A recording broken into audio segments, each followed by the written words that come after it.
Haleluya, apa kabar? Hari ini kita akan membahas bersama dari pasal 13 sampai pasal 15 Kitab Keluaran. Inti pasal 13 adalah mengenai anak sulung yang dibedakan. Kalau banyak anak sulung yang mati di Mesir, maka bangsa Israel juga harus membayar kembali anak sulung itu. Maka kita bisa perhatikan di Alkitab dituliskan bahwa keluarkanlah perak 5 shekel. Mungkin bagi zaman sekarang 5 shekel itu tidak ada apa-apanya. Namun saat itu adalah gaji buruh 6 bulan.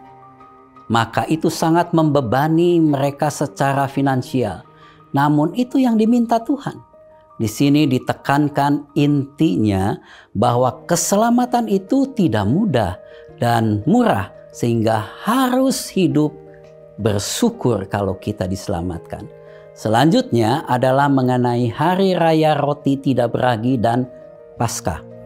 Ini adalah periode yang mengajarkan keturunan mereka untuk tetap melakukan peraturan-peraturan ini. Saat kepercayaan itu berlanjut dari satu generasi ke generasi selanjutnya, maka hal itu akan menunjukkan nilai hakiki sehingga harus terus diajarkan. Kemudian di bagian ini tertulis firman Tuhan dengan jelas mengenai mengapa Tuhan tidak membimbing bangsa Israel lewat jalan pintas ke Kanaan, yaitu yang disebut King's Highway yang ada saat itu, namun lewat padang gurun. Karena di King's Highway ada banyak tentara sehingga harus melawan mereka. Kalau begitu bangsa Israel akan putus asa. Maka bangsa Israel dibimbing Tuhan lewat jalan yang aman, padang gurun.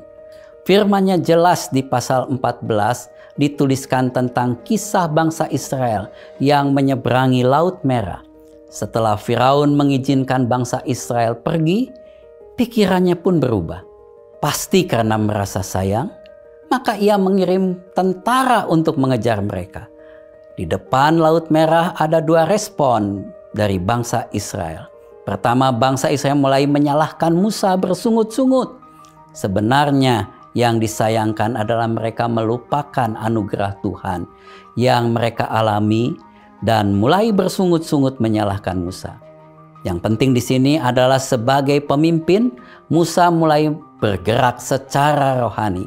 Musa memuji Tuhan bila dilihat isinya ada 5 sifat Tuhan yang disebut. Tuhan mengusir rasa takut dan memeluk orang yang takut. Tuhan menolong saat kritis. Tuhan mengharapkan kita untuk percaya kepadanya. Selanjutnya menghalau bahaya. Kemudian Tuhan melawan kejahatan yang menghadang jalan kita dan Tuhan membimbing kita. Di pasal 15, Musa dan Miriam memuji Tuhan. Inti dari pujian Musa adalah Tuhan telah memenangkan pertarungan melawan tentara Mesir. Lalu setelah peristiwa ini bangsa lain di sekitarnya menjadi takut kepada bangsa Israel. Maka kedepannya, yaitu permulaan perjalanan di padang gurun, bangsa lain tidak akan mengganggu mereka. Demikianlah peringatannya. Dan ia pun mengatakan jelas bahwa mengalahkan Mesir memiliki arti yang mendunia. Karena merupakan bukti bahwa kejahatan di dunia tidak akan diampuni sama sekali. Beginilah permulaan kisah kitab Keluaran ini yang dimulai dari para wanita dan diakhiri juga oleh para wanita yang sangat berkesan ini. Saudaraku, mari kita ikuti pembacaan ayat-ayat dalam kitab Keluaran pasal 13 sampai pasal 15. Berfirmanlah Tuhan kepada Musa, Kuduskanlah bagiku semua anak sulung, semua yang lahir terdahulu dari kandungan pada orang Israel, baik pada manusia maupun pada hewan. Akulah yang empunya mereka. Lalu berkatalah Musa kepada bangsa itu, Peringatilah hari ini, sebab pada hari ini kamu keluar dari Mesir, dari rumah perbudakan. Karena dengan kekuatan tangannya Tuhan telah membawa kamu keluar dari sana. Sebab itu tidak boleh dimakan sesuatu pun yang beragi. Hari ini kamu keluar dalam bulan Abib. Apabila Tuhan telah membawa engkau ke negeri orang Kanaan, orang Het, orang Amori, orang Hewi, dan orang Yebus, negeri yang telah dijanjikannya dengan sumpah kepada nenek moyangmu untuk memberikannya kepadamu, suatu negeri yang berlimpah-limpah susu dan madunya. Maka engkau harus melakukan ibadah ini dalam bulan ini juga. Makanlah roti yang tidak beragi 7 hari lamanya, dan pada hari yang ke-7 akan diadakan hari raya bagi Tuhan. Roti yang tidak beragi haruslah dimakan selama 7 hari itu. Sesuatu pun yang beragi tidak boleh dilihat padamu. Bahkan ragi tidak boleh dilihat padamu di seluruh daerahmu. Pada hari itu harus kau beritahukan kepada anakmu laki-laki.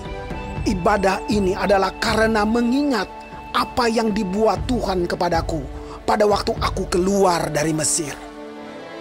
Hal itu bagimu harus menjadi tanda pada tanganmu dan menjadi peringatan di dahimu, supaya hukum Tuhan ada di bibirmu.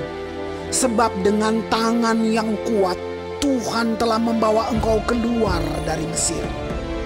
Haruslah kau pegang ketetapan ini pada waktunya yang sudah ditentukan dari tahun ke tahun. Apabila engkau telah dibawa Tuhan ke negeri orang Kanaan, seperti yang telah dijanjikannya dengan sumpah kepadamu dan kepada nenek moyangmu, dan negeri itu telah diberikannya kepadamu, maka haruslah kau persembahkan bagi Tuhan segala yang lahir terdahulu dari kandungan. Juga setiap kali ada hewan yang kau punyai beranak pertama kali, anak jantan yang sulung adalah bagi Tuhan. Tetapi setiap anak keledai yang lahir terdahulu kau tebuslah dengan seekor domba. Atau jika engkau tidak menebusnya, engkau harus mematahkan batang lehernya. Tetapi mengenai manusia, setiap anak sulung di antara anak-anakmu lelaki haruslah kau tebus. Dan apabila anakmu akan bertanya kepadamu di kemudian hari, apakah artinya itu?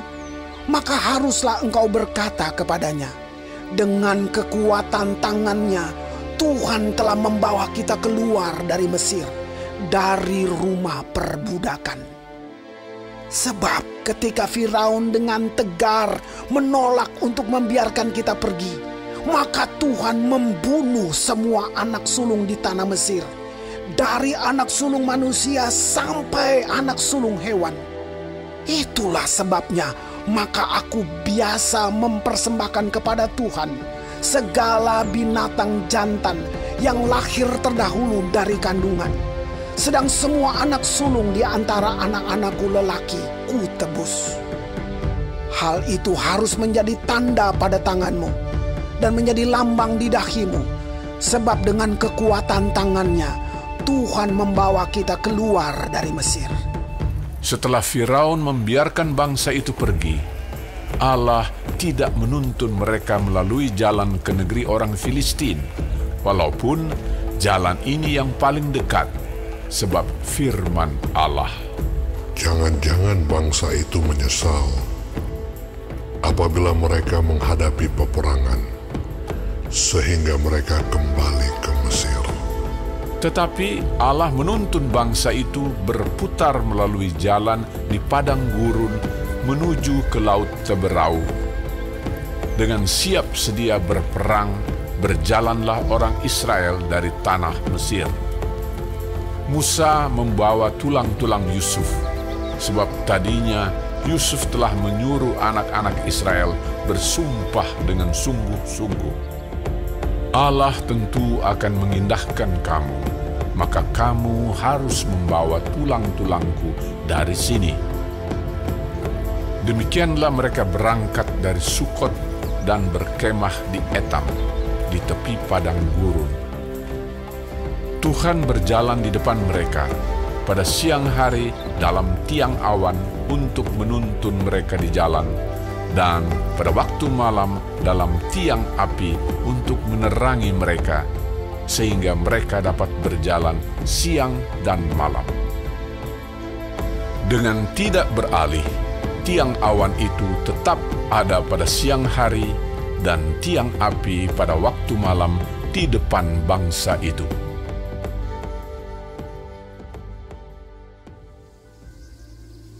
Berfirmanlah Tuhan kepada Musa demikian. Katakanlah kepada orang Israel, supaya mereka balik kembali dan berkemah di depan Pi-hahirot, antara Migdol dan laut. Tepat di depan Baal Zefon, berkemahlah kamu di tepi laut. Maka Firaun akan berkata tentang orang Israel, mereka telah sesat di negeri ini, padang gurun telah mengurung mereka. Aku akan mengeraskan hati Firaun, sehingga ia mengejar mereka. Dan terhadap Firaun dan seluruh pasukannya, aku akan menyatakan kemuliaanku, sehingga orang Mesir mengetahui bahwa akulah Tuhan. Lalu mereka berbuat demikian. Ketika diberitahukan kepada Raja Mesir bahwa bangsa itu telah lari, maka berubahlah hati Firaun dan pegawai-pegawainya terhadap bangsa itu. Dan berkatalah mereka, apakah yang telah kita perbuat ini? Bahwa kita membiarkan orang Israel pergi dari perbudakan kita. Kemudian ia memasang keretanya dan membawa rakyatnya serta. Ia membawa 600 kereta yang terpilih. Ya, segala kereta Mesir, masing-masing lengkap dengan perwiranya. Demikianlah Tuhan mengeraskan hati Firaun, Raja Mesir itu, sehingga ia mengejar orang Israel. Tetapi orang Israel berjalan terus dipimpin oleh tangan yang dinaikkan. Adapun orang Mesir, segala kuda dan kereta Firaun, orang-orang berkuda dan pasukannya mengejar mereka dan mencapai mereka pada waktu mereka berkemah di tepi laut, dekat Pi-hahirot di depan Baal Zefon. Ketika Firaun telah dekat, orang Israel menoleh, maka tampaklah orang Mesir bergerak menyusul mereka. Lalu sangat ketakutanlah orang Israel, dan mereka berseru-seru kepada Tuhan. Dan mereka berkata kepada Musa, apakah karena tidak ada kuburan di Mesir, maka engkau membawa kami untuk mati di padang gurun ini? Apakah yang kau berbuat ini terhadap kami dengan membawa kami keluar dari Mesir? Bukankah ini telah kami katakan kepadamu di Mesir? Janganlah mengganggu kami, dan biarlah kami bekerja pada orang Mesir. Sebab lebih baik bagi kami untuk bekerja pada orang Mesir daripada mati di padang gurun ini. Tetapi berkatalah Musa kepada bangsa itu, Janganlah takut, berdirilah tetap, dan lihatlah keselamatan dari Tuhan yang akan diberikannya hari ini kepadamu. Sebab orang Mesir yang kamu lihat hari ini tidak akan kamu lihat lagi untuk selama-lamanya. Tuhan akan berperang untuk kamu, dan kamu akan diam saja. berfirmanlah Tuhan kepada Musa, Mengapakah engkau berseru-seru demikian kepadaku? Katakanlah kepada orang Israel supaya mereka berangkat. Dan engkau, angkatlah tongkatmu dan ulurkanlah tanganmu ke atas laut dan belahlah airnya, sehingga orang Israel akan berjalan dari tengah-tengah laut di tempat kering. Tetapi sungguh, aku akan mengeraskan hati orang Mesir, sehingga mereka menyusul orang Israel, dan terhadap Firaun dan seluruh pasukannya, keretanya dan orangnya yang berkuda, aku akan menyatakan kemuliaanku. Maka orang Mesir akan mengetahui bahwa akulah Tuhan, apabila aku memperlihatkan kemuliaanku terhadap Firaun, keretanya, dan orangnya yang berkuda. Kemudian bergeraklah malaikat Allah yang tadinya berjalan di depan tentara Israel, lalu berjalan di belakang mereka, dan tiang awan itu bergerak dari depan mereka, lalu berdiri di belakang mereka. Demikianlah tiang itu berdiri di antara tentara orang Mesir dan tentara orang Israel. Dan oleh karena awan itu menimbulkan kegelapan, maka malam itu lewat, sehingga yang satu tidak dapat mendekati yang lain semalam-malaman itu. Lalu Musa mengulurkan tangannya ke atas laut, dan semalam-malaman itu Tuhan menguakkan air laut dengan perantaraan angin timur yang keras, membuat laut itu menjadi tanah kering, maka terbelahlah air itu. Demikianlah orang Israel berjalan dari tengah-tengah laut di tempat kering, sedang di kiri dan di kanan mereka air itu sebagai tembok bagi mereka. Orang Mesir mengejar dan menyusul mereka. Segala kuda Firaun, keretanya dan orangnya yang berkuda, sampai ke tengah-tengah laut.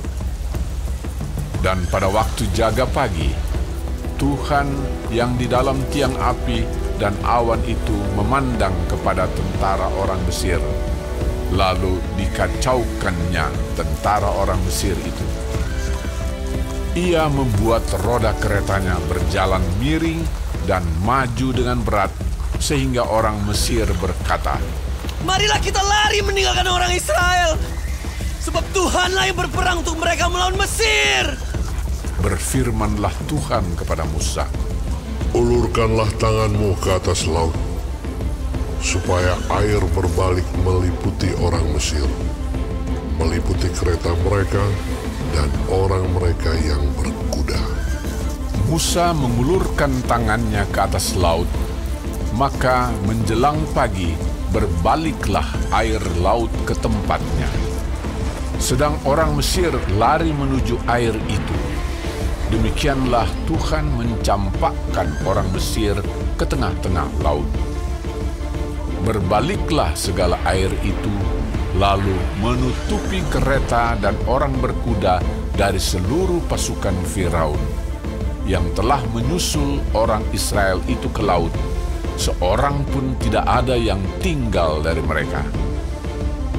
Tetapi orang Israel berjalan di tempat kering dari tengah-tengah laut, sedang di kiri dan di kanan mereka air itu sebagai tembok bagi mereka. Demikianlah pada hari itu Tuhan menyelamatkan orang Israel dari tangan orang Mesir. Dan orang Israel melihat orang Mesir mati terhantar di pantai laut. Ketika dilihat oleh orang Israel betapa besarnya perbuatan yang dilakukan Tuhan terhadap orang Mesir, maka takutlah bangsa itu kepada Tuhan, dan mereka percaya kepada Tuhan dan kepada Musa, hamba-Nya itu.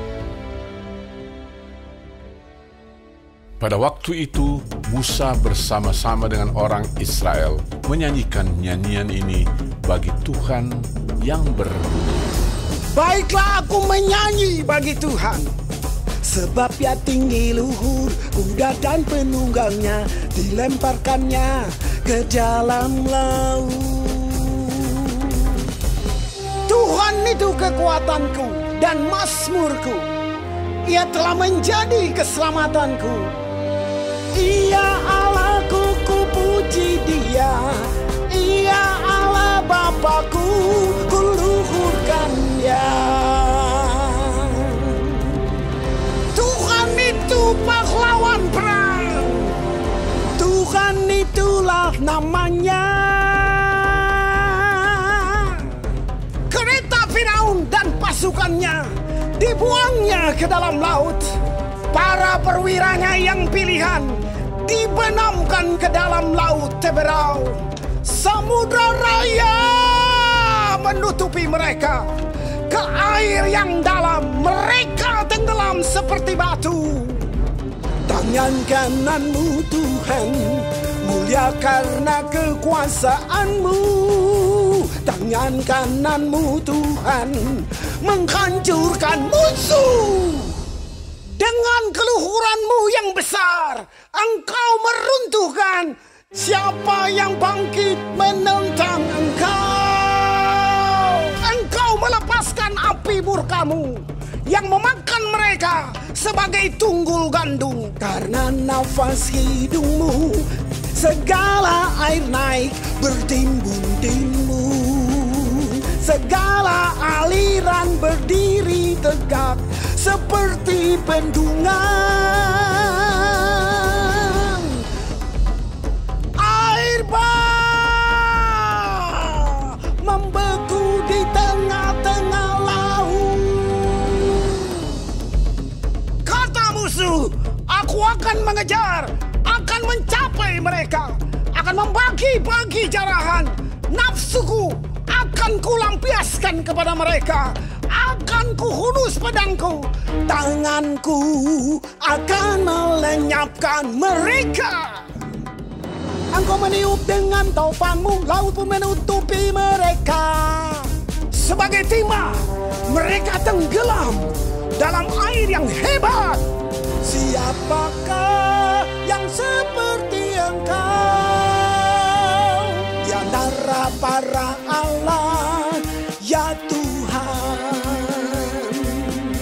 Siapakah seperti engkau, mulia karena kekudusanmu, menakutkan karena perbuatanmu yang masyhur.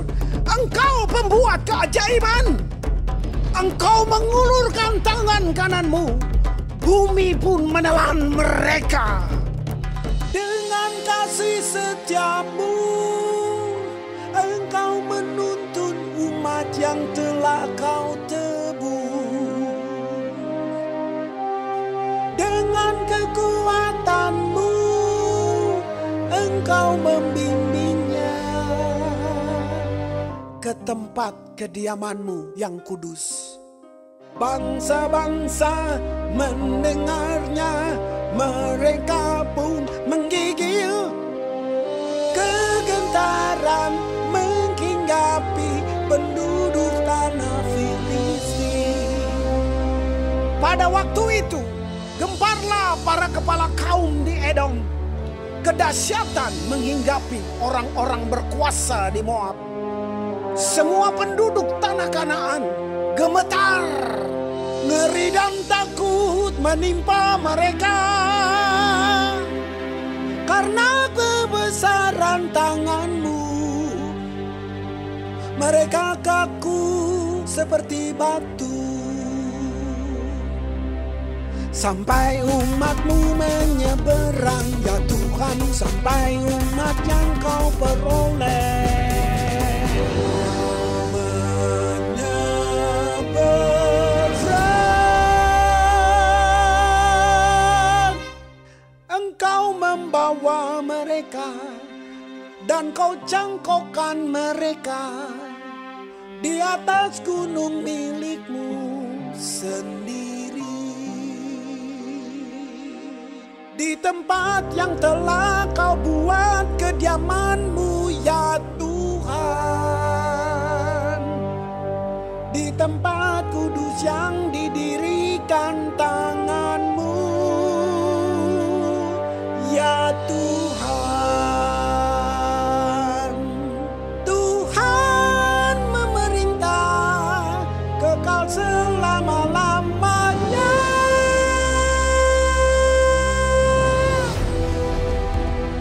Ketika kuda Firaun dengan keretanya dan orangnya yang berkuda telah masuk ke laut, Maka Tuhan membuat air laut berbalik meliputi mereka, tetapi orang Israel berjalan di tempat kering dari tengah-tengah laut. Lalu Miriam Nabiah itu, saudara perempuan Harun, mengambil rebana di tangannya, dan tampillah semua perempuan mengikutinya memukul rebana serta menari-nari. Dan menyanyilah Miriam memimpin mereka. Menyanyilah bagi Tuhan, sebab Ia tinggi luhur. Kuda dan penunggangnya dilemparkannya ke dalam laut. Musa menyuruh orang Israel berangkat dari Laut Teberau. Lalu mereka pergi ke padang gurun Syur. 3 hari lamanya mereka berjalan di padang gurun itu dengan tidak mendapat air. Sampailah mereka ke Mara, tetapi mereka tidak dapat meminum air yang di Mara itu, karena pahit rasanya. Itulah sebabnya dinamai orang tempat itu Mara. Lalu bersungut-sungutlah bangsa itu kepada Musa, kata mereka, Apakah yang akan kami minum? Musa berseru-seru kepada Tuhan, dan Tuhan menunjukkan kepadanya sepotong kayu. Musa melemparkan kayu itu ke dalam air, lalu air itu menjadi manis. Di sanalah diberikan Tuhan ketetapan-ketetapan dan peraturan-peraturan kepada mereka, dan di sanalah Tuhan mencoba mereka, firman-Nya. Jika kamu sungguh-sungguh mendengarkan suara Tuhan Allahmu dan melakukan apa yang benar di matanya dan memasang telingamu kepada perintah-perintahnya dan tetap mengikuti segala ketetapannya, maka aku tidak akan menimpakan kepadamu penyakit manapun yang telah kutimpakan kepada orang Mesir. Sebab aku Tuhanlah yang menyembuhkan engkau. Sesudah itu sampailah mereka di Elim. Di sana ada 12 mata air dan 70 pohon korma. Lalu berkemahlah mereka di sana di tepi air itu.